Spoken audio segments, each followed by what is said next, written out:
A person's greatness isn't defined by their circumstances, but by their thoughts. This powerful truth has echoed through history, proven time and again by the most successful people in the world. Napoleon Hill famously said, "What you think about, you become." It sounds simple, right? Yet, if it's that straightforward, why do so many people struggle to achieve their dreams? Do they simply not think about a better future, or is it that they fail to see their own hidden potential? Today's story will answer these questions with a lesson so powerful, you'll never forget it. Imagine a bustling railway station, a place of constant movement, a river of people flowing in and out. In the middle of this chaos lived a beggar. His daily routine was the same. He survived by asking passengers for spare change as they waited for their trains. One sweltering afternoon, he noticed a well-dressed businessman walking onto the platform. The man's suit was expensive, and he walked with an air of unshakable confidence. The beggar's heart leapt with hope. This man must be rich, he thought. If I ask him, he'll surely give me a good amount. With this hopeful thought, the beggar approached the businessman and stretched out his hand. But the man didn't reach for his wallet. Instead, he looked the beggar in the eyes and asked a question that would change everything. Do you always take from others? Have you ever given anything to anyone? The beggar was completely shocked. In all his years on the platform, no one had ever asked him such a thing. He was just a beggar. What could he possibly give? Stunned and confused, he stammered, "Sir, I am just a beggar. I survive by asking for money. I have nothing to give." The businessman smiled, a calm, knowing smile. "If you believe you have nothing to give," he said gently, "then you also have no right to ask for anything. I am a businessman, and I believe in exchange. If you give something, I give something in return. But if you give nothing, I cannot give you anything." With those words, he turned, boarded his train, and was gone. The beggar stood frozen on the platform, the businessman's words echoing in his mind. The man wasn't rude or unkind, he was just honest. All day, that one sentence replayed over and over. If I have nothing to offer, why should anyone give me anything? That night, sleep wouldn't come. He tossed and turned, wrestling with the question, what can I give? I'm just a beggar.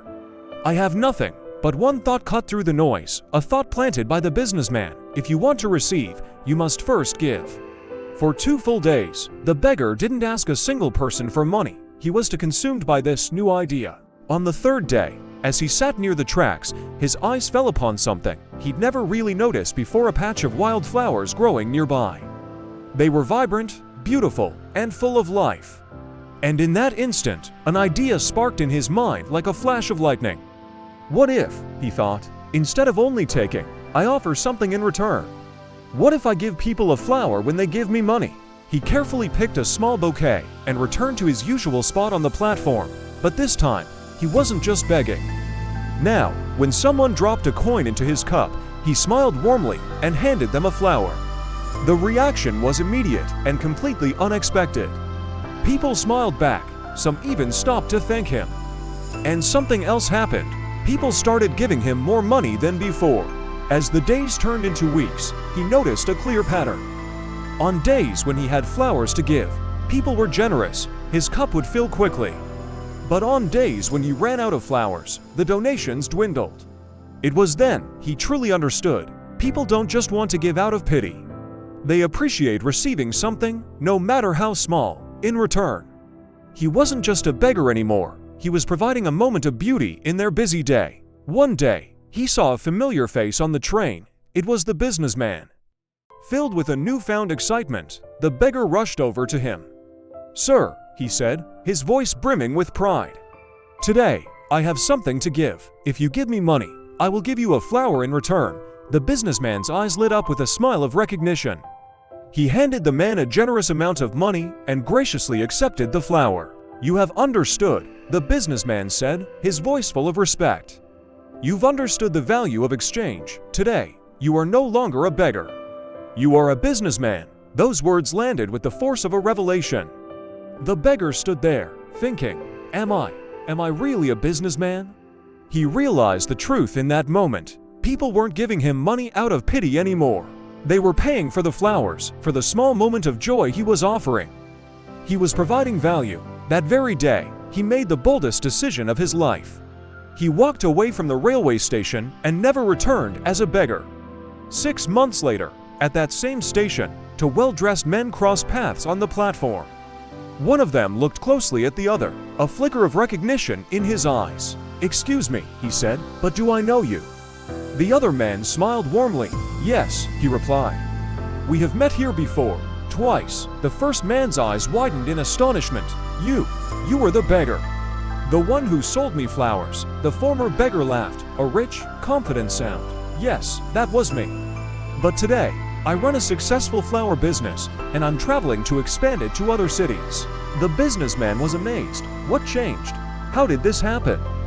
The flower seller looked at him with deep gratitude. "You taught me a powerful truth that day. We only receive when we first learn to give. I was never truly a beggar. I just believed I was." This story reveals a fundamental law of life.